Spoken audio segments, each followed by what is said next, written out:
Y'all, it's Opex again. Another day in paradise, beautiful blue skies. It's about 95 degrees in Iowa today. I'm almost over to Missouri, but this is a hot freaking day. I just walked a mile to go get vape juice. I got a ton of vape juice. I was going to show it to the camera, but I don't really care that much.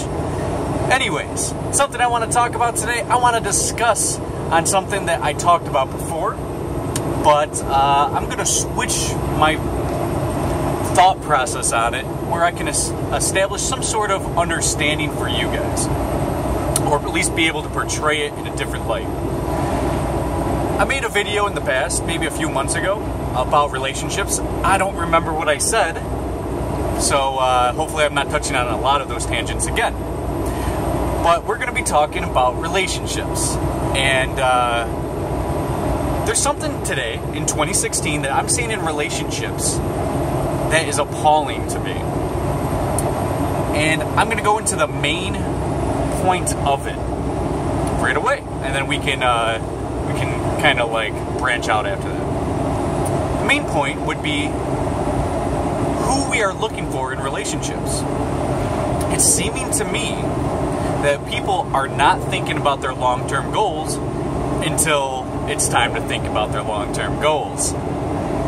And a lot of problems that I'm seeing is, especially in men looking for women.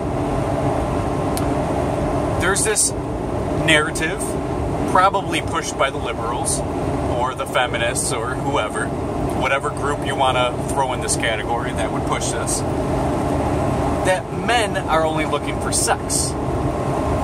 And a lot of it's true, and that's what bothers me. But there's a problem that I see, that when men look for women, they are not looking for a soulmate. They are not looking for intelligent conversations or any type of establishment of conversations. There's not looking for of certain qualities of a woman. It's more or less, she's hot, man, I gotta date her. And I think that's troubling, even though I hate that word, for the future.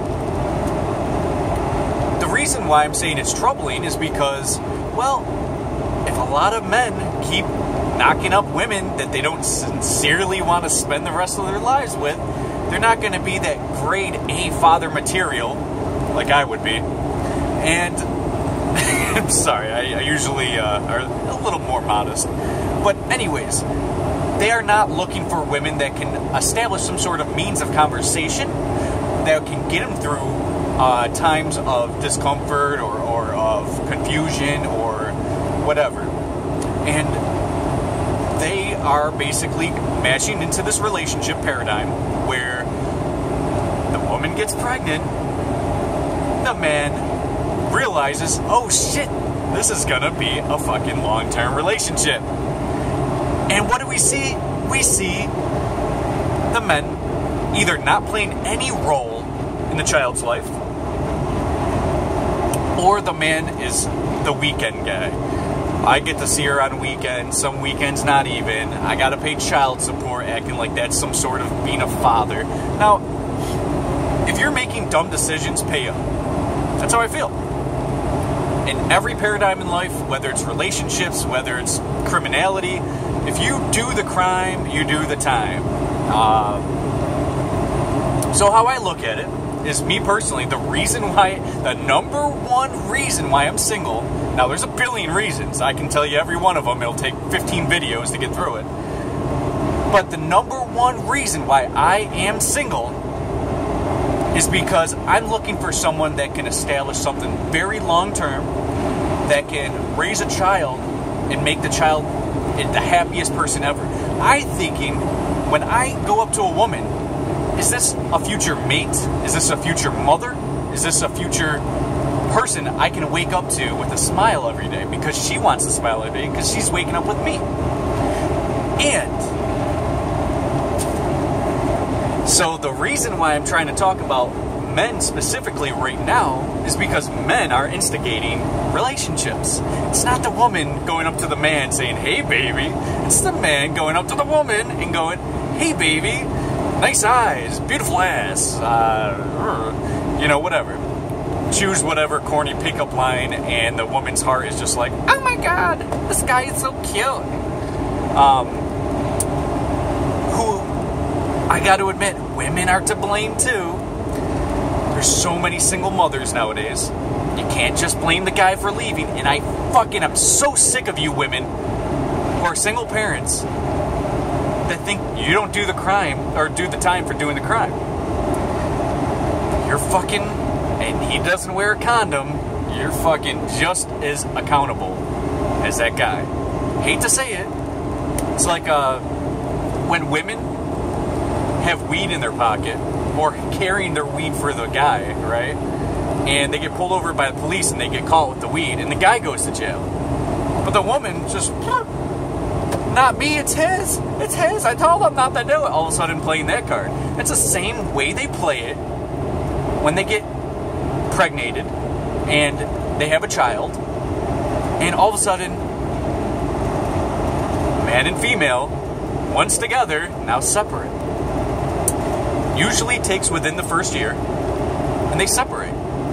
Now, don't get me wrong, there are people that I'm noticing every day that are getting divorces and separations because no one's looking at this long term. And in their heart, they want something long term, but they realize this isn't the person that they should have been establishing a real life with. Of course, the outcome, the consequence is a beautiful child with a beautiful heart, beautiful eyes, the whole nine, and you just want to make the child the greatest life possible, but you are not going to be able to because you're separate. And if that doesn't hit home for someone, I don't know what to tell you. Me personally, I look at for somebody that's relatively around my same intelligence level. You can think 100% different things than me, but we should have some sort of means of IQ to establish some sort of balance between us. And the way you're going to get that is not looking for, as a guy, the most beautiful woman. And, I'm totally 100% for the guy going for the girl instead of the girl looking for the guy. I'm 100% with the guy going for the hunt because I like that. I love the hunt. I think that's one of my favorites. And I've been hunting for years now. And, I haven't been on too many dates, especially lately. And the point that I'm trying to get at is there's a reason for it. Because I am trying to make, right now, I don't even have a woman. And I'm setting up a life. And I'm trying to find the woman that I can raise a child at the best level that I can. The best level that I can possibly, the best job I can possibly do. And I'm setting up that paradigm right now. And I've been for years. Looking for the woman, establishing my finances, establishing a place to live. If you watch my 10 years to retirement video, in a few years, I'm going to be a stay-at-home dad with a stay-at-home mom. Total 100% family-oriented. This is my goal. This is everything that I'm passionate about.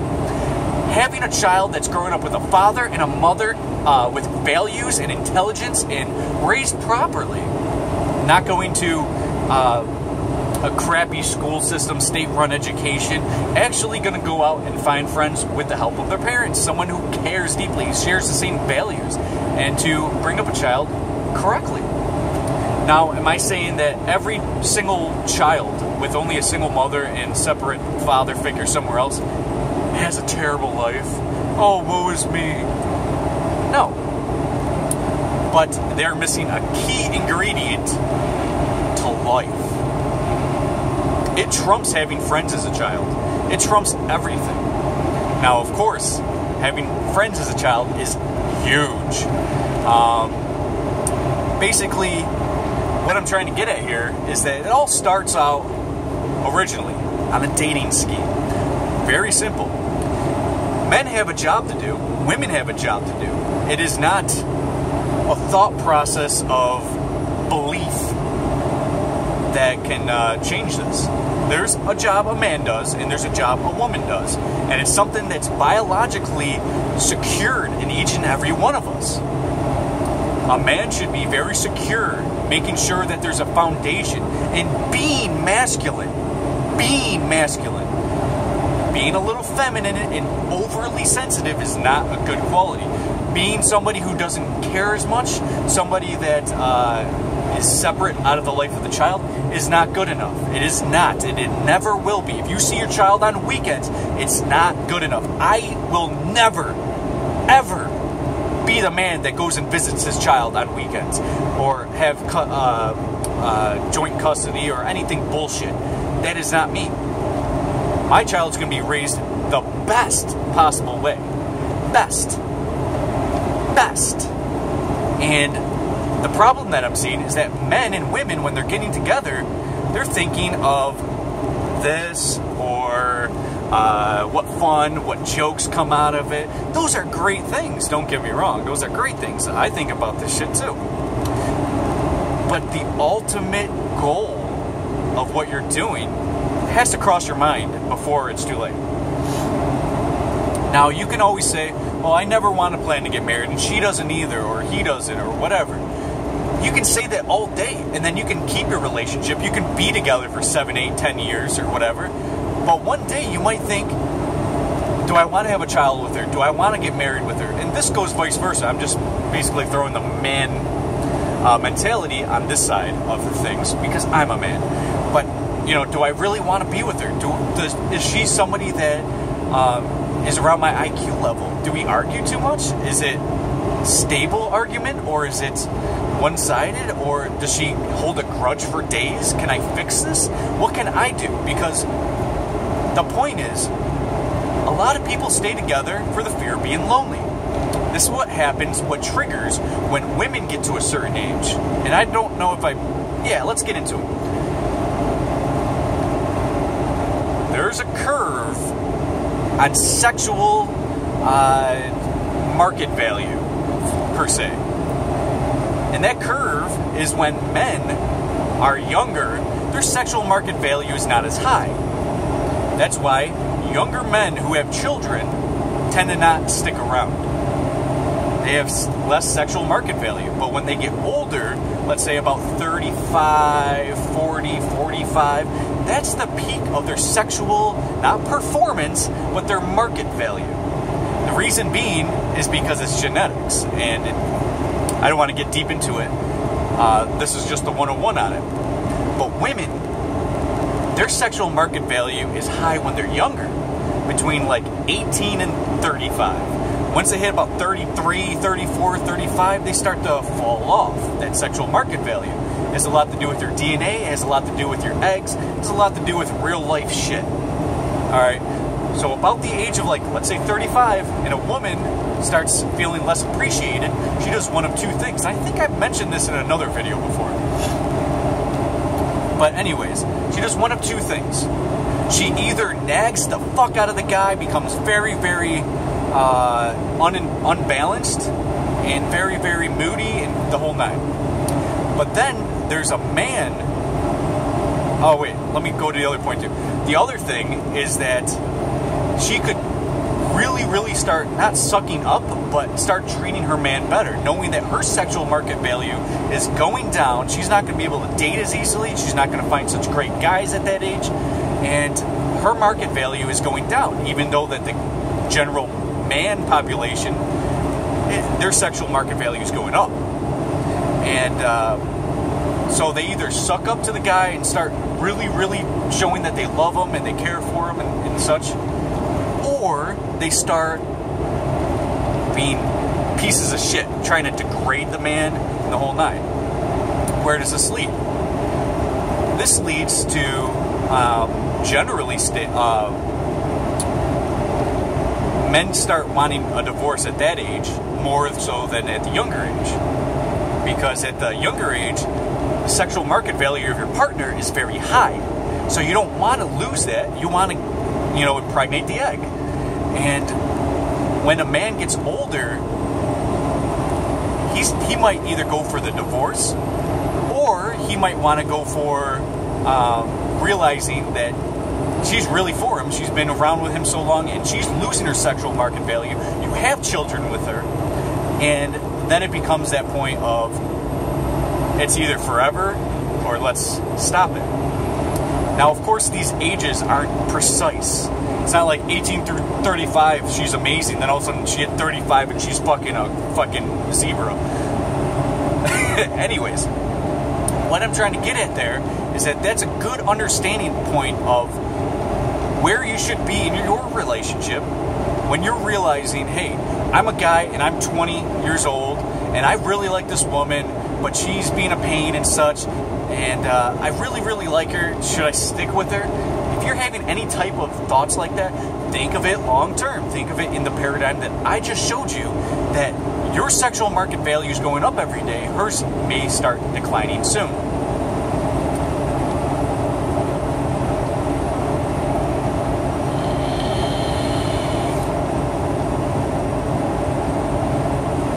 And there's a reason why I said that.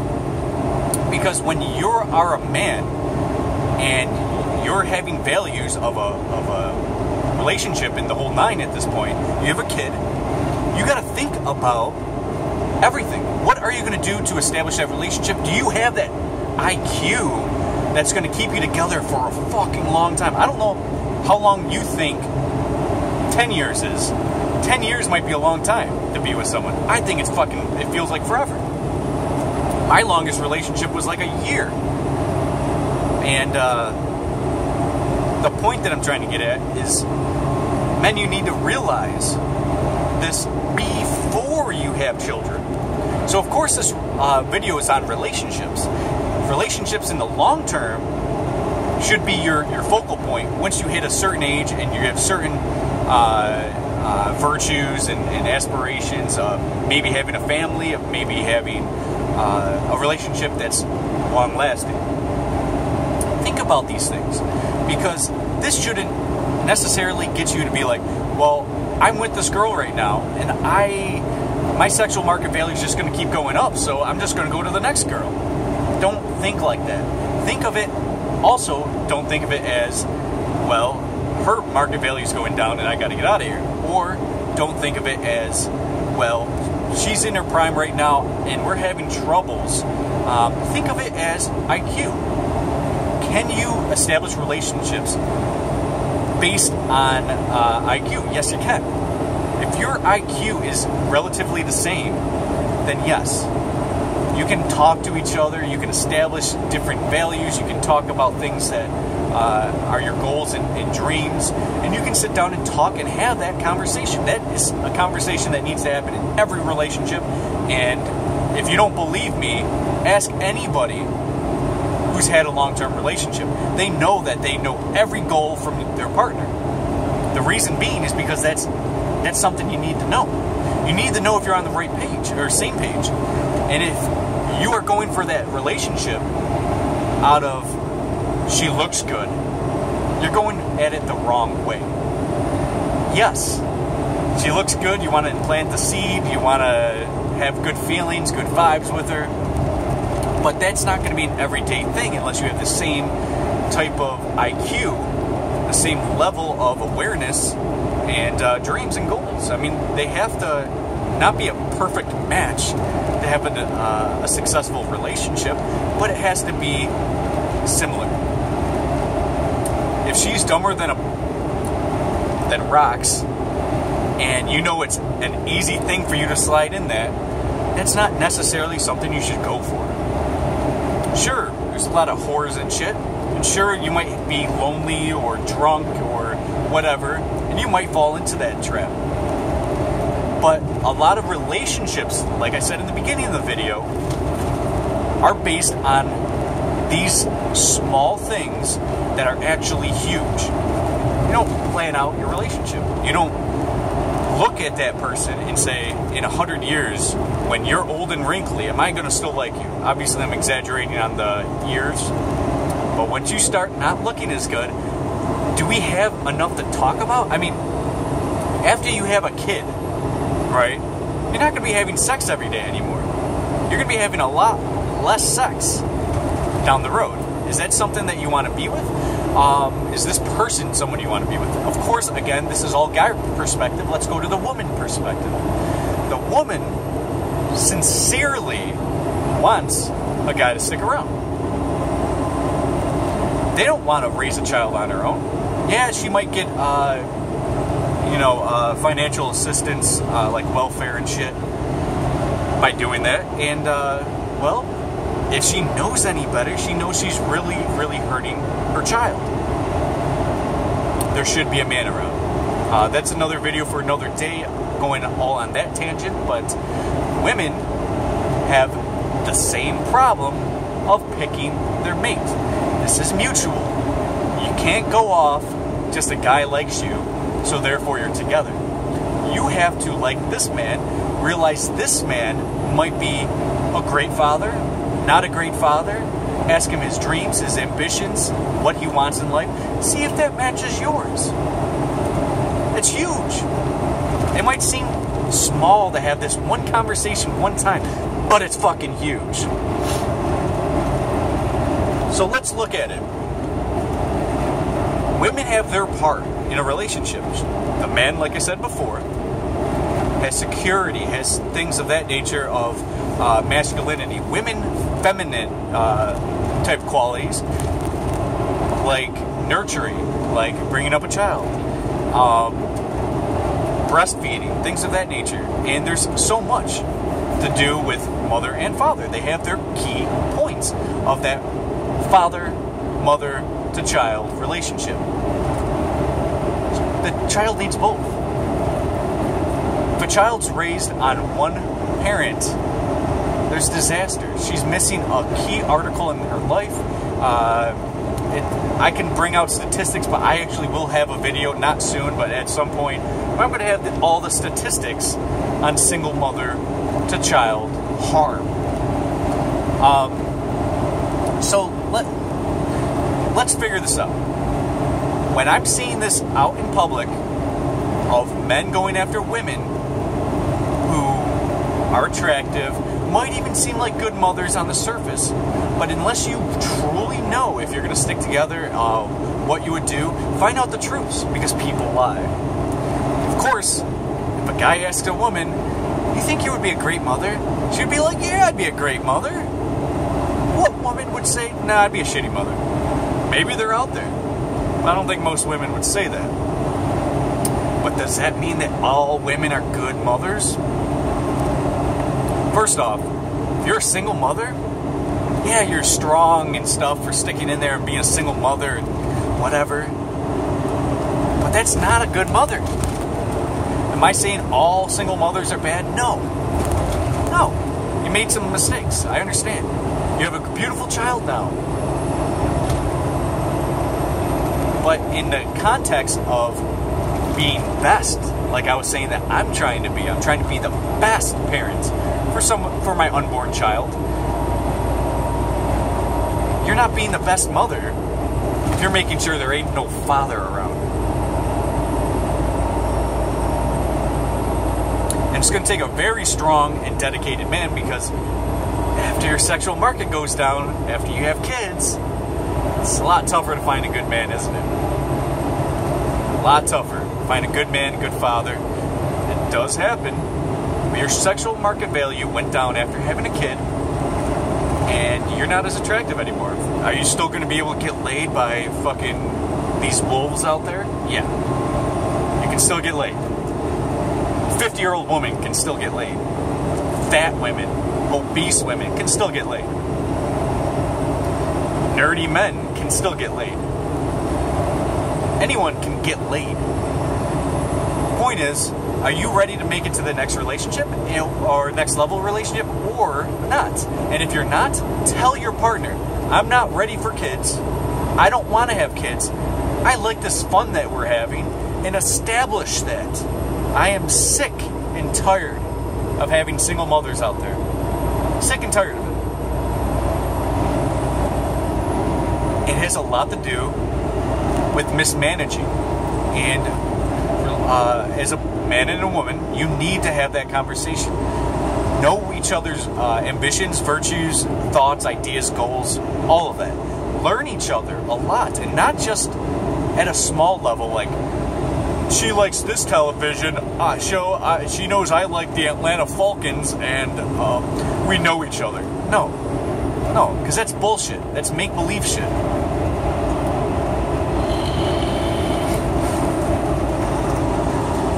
need to have that conversation. You'll see how much better your relationship will be, or even knowing you might have a lot of fears. I might lose my partner, and that's cool. That's normal to have. You might lose your partner. So what are you going to do about it? Is that something that is okay with you?